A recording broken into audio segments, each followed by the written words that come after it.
Evangelho, sábado da 33ª semana do tempo comum. O Senhor esteja convosco, Ele está no meio de nós. Proclamação do Evangelho de Jesus Cristo, segundo São Lucas. Glória a vós, Senhor.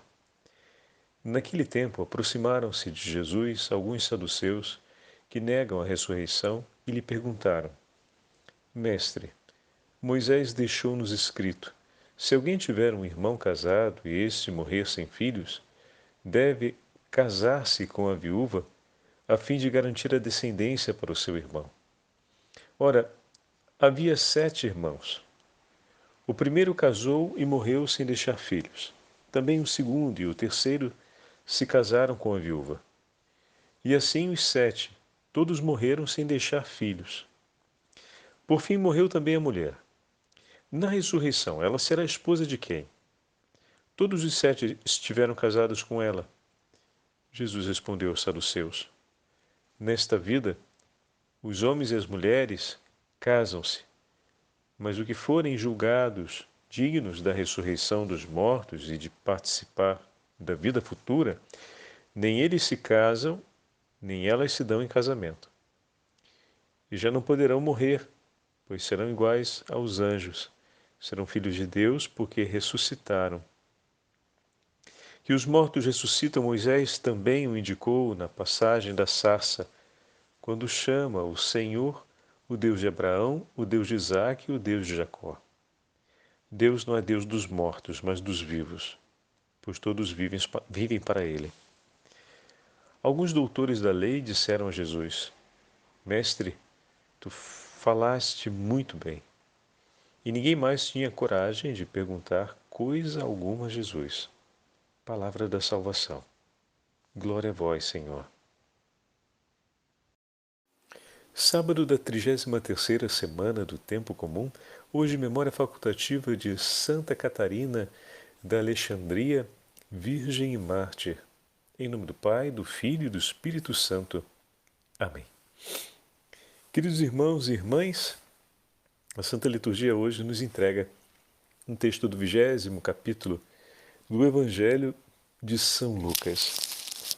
Porém, juntamente com esse trecho do Evangelho, nós estamos celebrando pelo 3º dia consecutivo a memória de nossos irmãos mártires. Agora, Santa Catarina de Alexandria. Ontem víamos os nossos irmãos vietnamitas com o seu testemunho ao longo de séculos a respeito da fé cristã.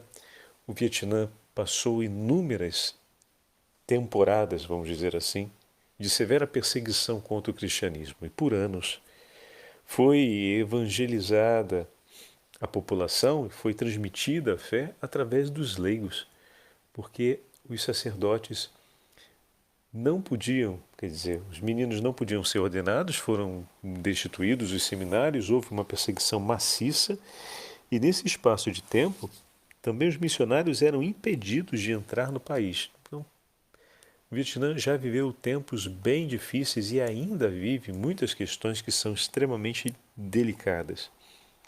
E nossos irmãos estão perseverando em meio a isso tudo. Um grande testemunho de amor dos mártires, que de fato são aqueles que se perderam amando Cristo. O amor é mais forte do que a morte. E ele estabelece uma aliança com Deus tão estreita e tão profunda que nós já vivemos esta vida pensando naquela que está por vir. Olhem o que o Senhor fala hoje no diálogo com os saduceus. Os saduceus trazem um tema da lei, que era a questão do direito a ter uma prole. Então, o irmão casou-se, não teve filhos, a sua esposa se casa com o irmão mais velho, de maneira que esse irmão mais velho possa garantir para o seu irmão já falecido, uma descendência. O vínculo do matrimônio apresentado como um vínculo temporal, ou seja, é um vínculo que está ligado a esse percurso que nós vivemos, mas o seu fundamento e o conteúdo desse vínculo é sempre proveniente de Deus. Por isso, o que vivemos na aliança matrimonial nos aproxima e nos introduz na aliança com Deus, de maneira que o sacramento do matrimônio confere um estado de graça à pessoa que o recebe e, sendo assistida pela Igreja, vivendo à luz dessa condição que assumiu, permanece no estado de graça que lhe possibilita participar das alegrias eternas. Quando os saduceus trazem o tema, eles não estão focados sobre a questão do matrimônio, mas eles estão focados sobre a ressurreição. O texto nos fala que os saduceus, eles não creem na ressurreição. Eles acreditam que a ressurreição seria uma retomada da vida tal e qual nesse tempo, o que teria de fato um conflito sobre a normativa da lei. Mas na resposta, nosso Senhor deixa claro que o nosso Deus não é o Deus dos mortos. Respondendo primeiro sobre a vida futura, o Senhor fala sobre a condição daqueles que, depois da morte, permanecem em comunhão com o Senhor. Então, a aliança matrimonial, ela se encerra nesse tempo. Por quê? Porque ela já nos catapultou dentro da eternidade. Os cônjuges já estão no coração de Deus. Por isso a gente fala com toda a propriedade. Ao me casar com você, eu assumi o compromisso de te levar para o céu. Eu assumi o compromisso de te levar dentro do coração de Jesus. De ser aquele que vai te acompanhar até você se perder no coração dele. E ao se casar comigo, você assumiu esse compromisso de ser aquela, em nome de nosso Senhor, que vai me conduzir ao íntimo do coração do meu Senhor, até eu me perder dentro do grande amor desse coração. Então significa entregar o outro por amor. Quando a gente começa a compreender essas categorias da vida matrimonial, a gente já começa a ter parâmetros que são muito significativos para a forma como a gente vive. Muitas vezes a gente vive com um anseio de posse sobre o outro. Existe um compromisso de dever que é fruto e expressão desse amor, que se dá, obviamente, no vínculo de fidelidade. Mas o outro não é propriedade minha. Eu tomo nas mãos a sua vida. E que grande responsabilidade a minha de ser o primeiro guardião para que você não se perca, mas chegue até Deus. Olha que grande compromisso. O Senhor te deu um pai e uma mãe e te uniu a eles por um vínculo através de um mandamento, mas na aliança matrimonial ele nos compromete no itinerário de santidade que vai nos assegurar o céu mutuamente, porque é uma responsabilidade que eu assumo por ti ao mesmo tempo em que você a assume por mim. Então, ao mesmo tempo que eu assumo o compromisso de cuidar e conduzir, eu não fico desamparado, porque o Senhor preparou e está preparando e vai assistir um outro coração para cuidar de mim e me acompanhar até o fim. Quando os noivos entendem que a vida de casado, ela parte desse princípio e não de um outro, ela tem que ser um cotidiano alicerçado sobre essa verdade, iluminado por essa verdade e que nos leve de volta para ela a cada gesto, a cada decisão, a cada experiência que vivemos, tudo muda de figura. Mas o Senhor falava não apenas sobre esse tema, porque o tema foi introduzido, então o foco do Senhor não era esse tema, a pergunta não era para esse tema, mas o Senhor toca esse tema ao dar essa referência sobre a finalidade última. E fala, bom, não casarão, não se darão a casar, porque a aliança aqui consumada foi para que se chegasse à aliança eterna. Bendito seja Deus. E depois ele se vira e diz, na imagem da sarça ardente, no diálogo com Moisés, a invocação Deus de Abraão, de Isaque e de Jacó. Não Deus dos mortos, mas Deus dos vivos. Deus dos vivos. Deus daqueles que permanecem. Por isso a gente falava sobre a imagem do mártir.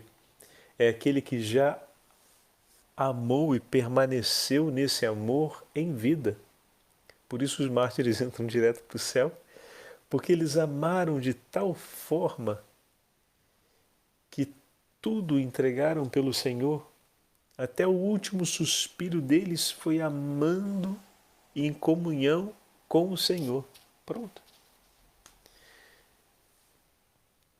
Se esse é o chamado dessa vida, para ingressarmos no céu, se nossos irmãos morreram assim, viveram os últimos minutos da vida nessa intenção, entregando isso, amando, eles já estavam nas alegrias do céu antes de passar pela porta da morte. E Santa Catarina de Alexandria foi assim. Apresentada como cristã, recebeu, como nos conta a tradição, uma graça especial de grande sabedoria. E levada diante do imperador, ela não só não apostatou, como apresentou a fé e chamou o imperador à conversão, mostrando-lhes os erros de adorar os deuses da religião de então. Naquele momento, o imperador se impressiona com a profunda sabedoria daquela mulher. A escuta, mas manda que sejam chamados os filósofos e os conselheiros do seu reino, a quem ele entrega ao debate Catarina, de maneira que ela fosse, durante o debate, vencida pela argumentação e pela superioridade da compreensão e da clareza a respeito da religião e da fé professada nos deuses pagãos que eles acreditavam.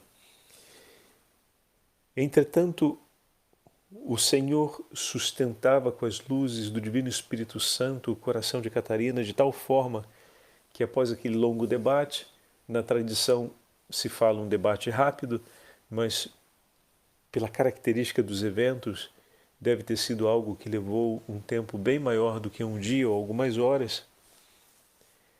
Aqueles homens vão se deixando persuadir pelo ensinamento de Catarina. Na medida em que eles vão apresentando os argumentos, Santa Catarina vai aproximando-os sempre mais de uma compreensão maior. E olha que coisa bonita. Como eram homens abertos à busca da verdade, se deixam conduzir por aquela simples mulher que, como uma lâmpada acesa, os guia em direção à verdade. Quando eu me refiro a simples mulher, me refiro ao fato de que Catarina não trazia consigo a erudição de ser chamada, ao ponto de ser chamada como uma maestra de línguas, uma maestrina de línguas, de ciências do conhecimento da natureza, do conhecimento dos mistérios naturais, que se refere à química, ou das leis da criação, a física e a matemática. Não, não. Ela não tinha nenhum desses títulos, não poderia ser chamada por algum título. Entretanto, pouco a pouco que aqueles homens, ouvindo-a, se deixam por aquela pequenina lâmpada serem conduzidos no caminho da verdade, quando são chamados de volta à presença do imperador, completado o ciclo das discussões, eles se apresentam já com o batismo.